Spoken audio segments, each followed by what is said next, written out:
zieleni krzyk. Polna droga pośród kwiatów i złamany krzyż. Strumień skryty w mroku i zdziczały sad.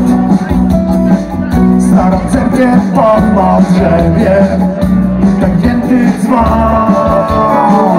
zarośnięty cmentarz, na nim dzikie łzy. Ile łez i ile krzywdy, ile ludzkiej krwi. Księżyc nad odkrytem, niebo pełne gwiazd.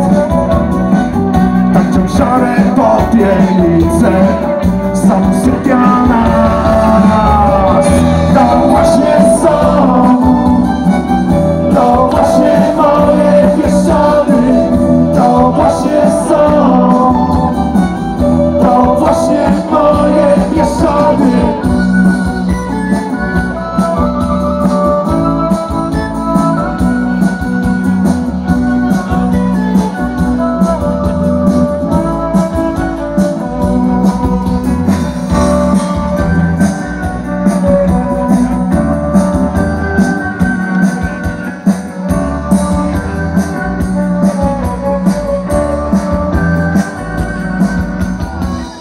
Zarośnięte oko pola dawnej wsi.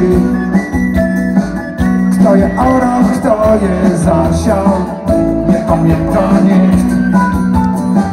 Skrzypią martwe świerki, to drewniany płacz.